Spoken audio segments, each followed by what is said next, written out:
have with me today Paul Mitchell, who's the owner of Redistricting Partners, and he is on the line, and he will be available for any questions you might have. So today I just wanted to reflect a little bit on the numerous discussions we've had about redistricting. We've had 28 meetings in total, and hopefully this was a opportunity enough for our community to engage. And today is also your final day to take input before we forward the ordinance for adoption on December 14th. And next slide, sorry, I just wanted to also remind you of the criteria that we used when in developing this map. I'm not going to go through all of it because I know you've seen it in the past, but I wanted to make sure it's available for the public to see as well. So the final map before you today does meet all of these criteria. This map is the same map that you directed staff on November 17th when they drew, when the consultant drew the lines live here for you. It's the same map that you're looking at today. And also for the purposes of the public, I just wanted to provide some final background on this final map. So as you know, the census that was released on, the census data that was released on September 20th showed that Solano County had 447,857 people in the county. And if you divided this up equally, you came to the 89,571 population that is ideal for each district. And as you can see on the numbers below, the districts are close to that number with slight deviations in districts 1 through 4. And then we do have a slightly lower deviation for District 5, but that was in anticipation of any future growth that might come in the next decade. And so the total deviation that we have on this map is 6.7, which is well below the 10% requirement for the Fair Maps Act. And I just wanted to bring up, this is what the final map looks like. Again, you can see the table with the total deviation on the screen. And then we also put forward a few larger areas where some of the changes were made during the last meeting. And then we have some recommendations for you to waive the reading of the ordinance today, and then also to conduct a public hearing and consider introducing the ordinance to amend chapters 1.4 of the Solano County Code. And we're also available for any questions. Like I said, Paul Mitchell is on the line if there's any specific questions for him.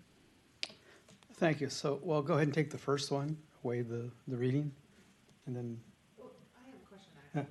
And I don't think it's ever been answered, but off of Green Valley Road, where District 2 and District 3 connect, my question is, what is included off of Green Valley Road in, say, District 3 on the one side and District 2 on the other? Specifically, I just wanted to confirm that all of developments on the right side are in District 3, particularly before you get to the first set of hills going into Green Valley. Like East Ridge? Yeah.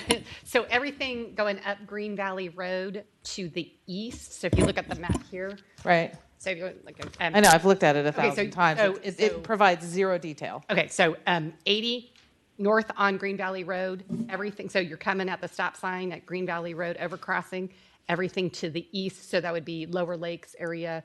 I can start telling the people. East Ridge. Well, no, East Ridge. that's going what I want to know. Ridge, everything up to East Ridge, and then at the city-county line. So East Ridge is in 3. Everything on the west side of Green Valley in the unincorporated, well, everything in west side of Green Valley Road up to the city boundary, and then going into the unincorporated is 2. Okay, so all of East Ridge. All of East Ridge is in 3.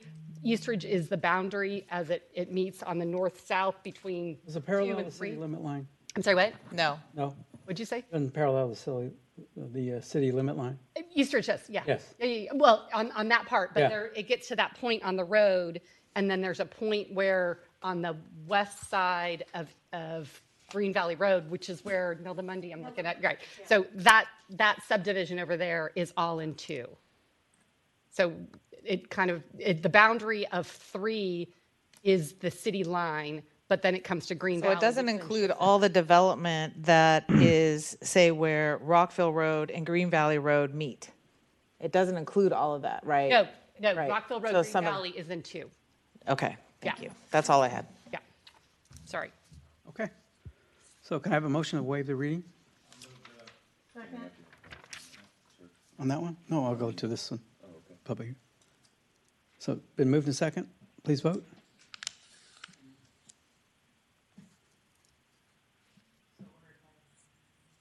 So ordered by a vote of 5-0.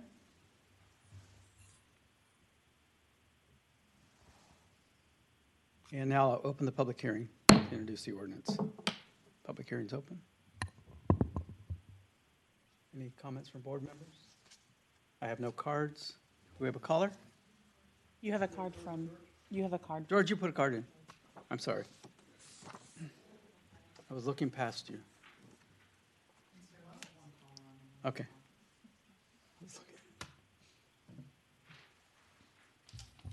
Good evening. I'll make this short.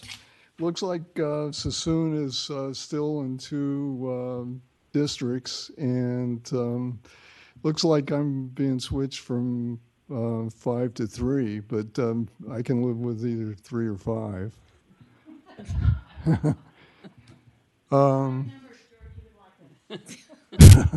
And 1 or 2, I don't think I would be as happy with. I don't think I would get very much of the kind of things I'm looking for. Anyway, I hope this turns out to work. It looks like, at least in my section of town, it's going to work. I hope everybody else is happy. So I guess that's about it for this then. Thank you very much. Thank you, George. And Chair, I just have a clarification on that also. I recall when we discussed the city of Suisun, because I went into this saying I felt city of Suisun should be in one district, not split. But the determination was that where the line is drawn is not a population, is not populated. Is that correct? No, there's some. For 5? For District 5? Yeah. No, yeah, there is population there. How much? So in order for us to balance it out, there was, I believe, 6,700 people that we moved around in order to balance it out to make Airbus Parkway whole again. Okay. It's everything east of Walters Road. That's correct. Is in that district. Correct. Sure. Okay. Okay. I think we had someone that wanted to call in. Yeah, they're on. Caller with phone number ending in 27. If you're calling to speak on this item, which is item number 20, please press *6 to unmute yourself and state your name if you wish.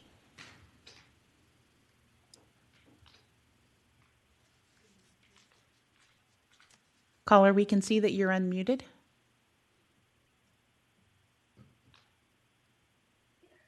Thank you. Good afternoon, Chair Vasquez and the members of the Board of County Supervisors. My name is Wanda Williams, Suisun City Council member. I come before you today by telephone expressing my opposition and disapproval regarding the proposed final redistricting map drawn for Suisun City.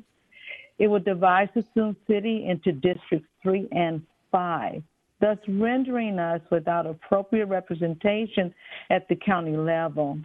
There is no incentive for our issues or needs to be taken seriously by dividing our city up. The proposed redistricting map of Suisun City dilutes the voices in the city that I represent. To me, it's outrageous and it's detrimental. I am asking you to reconsider this map while you still have time and give Suisun City the full representation that it needs and deserves by keeping the city in one district. Thank you very much for hearing my request and my concerns regarding that. And then I have a clarifying question regarding the map as well. And I was trying to understand the rationale behind adding East Ridge into the 3rd district and not the remaining Wasn't added, those there. developed. Was it not added? Was it always in there? It's always been in 3rd, yeah. Well, always since the last Okay. census. Since the last. All right. Then that cleared up my question regarding that. Thank you very much. Thank you for your comments. Any other callers? No, sir, we have no other callers. No. John, I want to comment. Yeah, let me take it back in the hands of the board. I have no callers and no cards, so I can close the public hearing. Bernadette, yes? Yes. Take it back in the hands of the board. Yeah, Jim? Yeah, I want to disagree with the caller. And I reflect back when I was mayor of Sassoon, and we were doing both redevelopment, a lot of improvements on Highway 12. We needed assistance when we were looking at a lot of different issues. And, I had 2 supervisors that were my advocates here at the board. I went to both of those supervisors, and both of them advocated for what the city was asking for. And so there's a real advantage to having 2 representatives, and they're going, first of all, they're going to take the time to listen to you because they represent that community. And then if they agree, they're 2 advocates. And, all the years I was mayor, I had a good relationship with the Board of Supervisors, but I generally had 2 good advocates for what we were doing. And it just makes sense. And, and I do know during the redevelopment days, those 2 advocates were absolutely critical for the redevelopment that took place in downtown Sassoon. I mean, and because as you remember, there's a lot of controversy about redevelopment and tax increment finance and all of that. And so, I would disagree with the caller. I think there's an advantage. Most of our big cities here have 2 representatives in them, and I think it's healthy that we have that type of representation. But I just wanted to reflect on my experiences. Thank you, Jim. Any other questions from the board members? If not, we need a motion. So moved. Second. It's been moved and second. Please vote.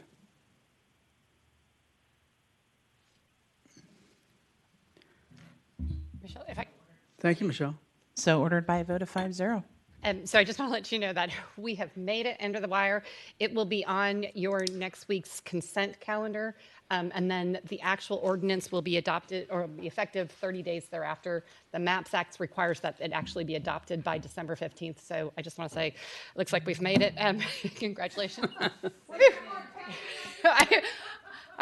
I was trusting it there for a minute. You will also see, in addition to the ordinance, we will have a resolution just to have belts and suspenders to make sure that we did everything correct and made it completely under the wire. So in addition to the ordinance next week on consent, you will also have a resolution just making sure that there's any inconsistencies that you delegate authority to make those corrections. But I just want to say kudos to Michelle. She herded cats this entire time and she did a fantastic job. So.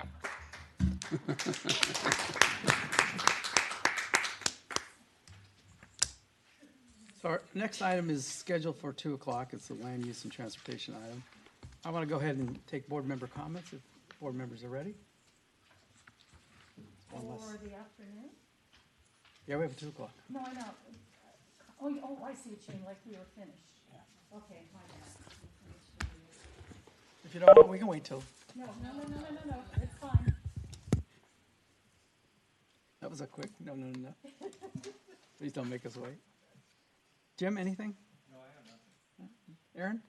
I have 2 items. One, I wanted to share that this last week, I spent at the CSAC annual conference in Monterey. I was there with Supervisor Mashburn, our CAO, Brigetta Corsello, our Assistant CAO, Bill Emlin, and Michelle Hepner, who was there as well, Government Affairs, and our County Clerk, Alicia Draves, who actually won a night in Reno. Congratulations.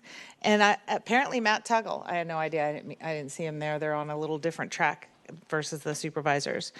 On our first day on Monday, I attended the Women's Leadership Forum. I'm a co-founder of the CSAC Women's Leadership Forum, and I attended all of their events. Also attended at CSAC policy committees, ag, environment, and natural resources. And Supervisor Mashburn was in there with me as well, where they shared wildfire and forest management and the challenges that are occurring, and really came to the same conclusion that I think we all do, and that is we need to manage the work that we're doing in our wild land and urban interfaces, so as to prevent future problems. Of course, it's going to take a long time and a lot of money to get there. Also attended a CSAC workshop on different counties' plans for ARPA funding spending. Let's see, on Tuesday morning, I think it was Wednesday morning, I facilitate the new supervisors reunion. Well, I facilitate the new Supervisors Institute coursework. I've done it now for 2 cohorts. So supervisors are elected in November, and then we have 3 or 4 different program times that happen throughout the year. This second cohort that I facilitated, we met virtually for most of those times, and so this was an opportunity for everybody to get together, and that was kind of fun to actually, be able to have a face-to-face conversation with folks. Let's see. Participated in the California County Roundtable, which moderated a discussion around my moderation at my table was to discuss about finding new money to address social services and to creatively address social services and other needs, much like the funding that we receive from the Yoshadihi Winton Nation, and how to foster those relationships. And then attended both an executive and a full board meetings, as well as our suburban caucus meeting. And I could just say, all in all, it was a very productive week. I'm missing a lot of stuff, but you all figure out it's a long week.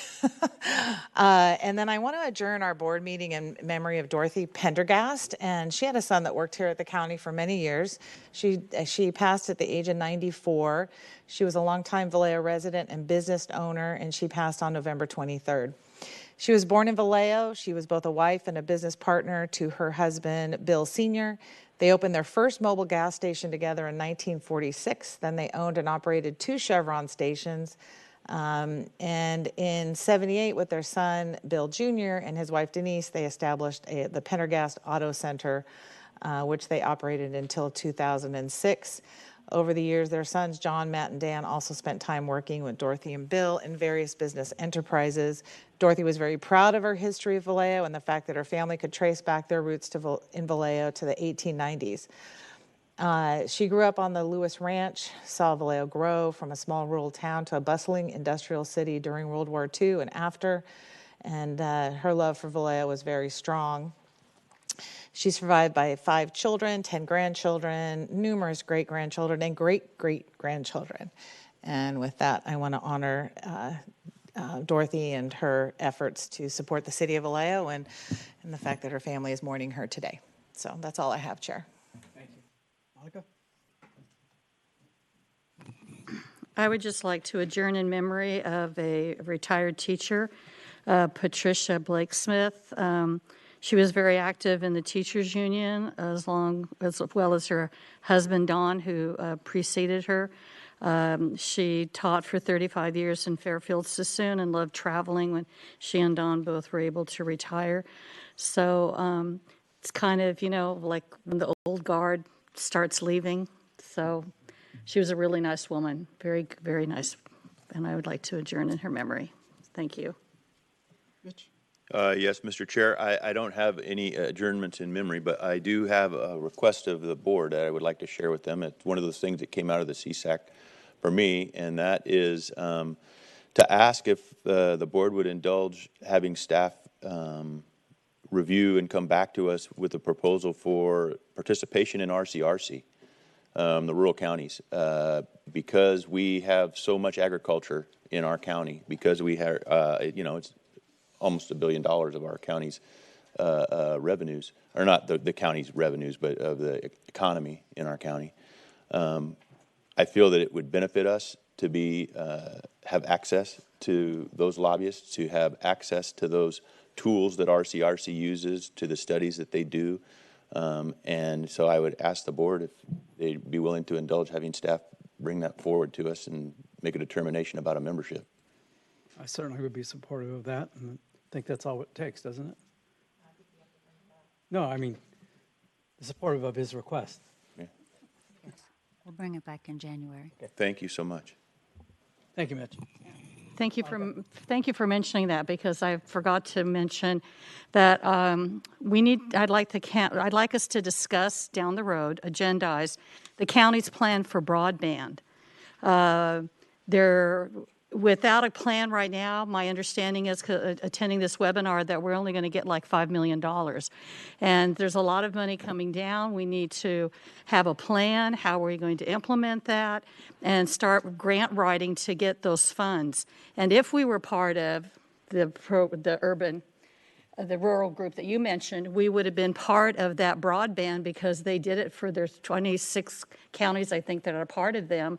And we would be set, ready to go to start implementing the money that's coming down from the state for broadband. So if we could look into that, it might not be till the end of January or February, but if broadband's coming, the money is there. So thank you. Thank you for indulging me. I would just add, CSAC actually had a whole policy conversation around broadband. They're very heavy into broadband, actually gave out several awards. Oh, I didn't mention that. I did receive a Circle of Service award also.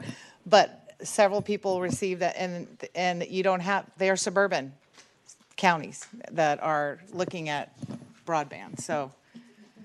Yes, but this was a webinar that was put on by Assemblyperson Celia Aguilar Curry, and because she has a lot more rural, it was that part. But the point is, because of that particular group, they've set up, and we're not set up. Where are we going to spend it? What areas? We do know with the pandemic, there are certain places that we don't have enough broadband. Occasionally, even the 6th floor doesn't always get the internet that it needs, but that's a whole nother issue. But I'm just saying that's something that's coming up, lots of funding, but let's work on it. So thank you.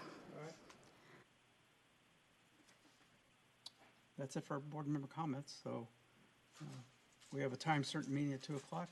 So we have about 37 minutes. We'll take a short recess.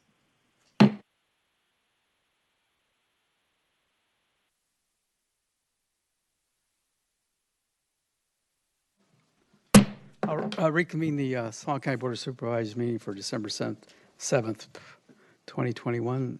It's now 2 p.m. at our Land Use and Transportation. So the agenda item 21. Madam Clerk.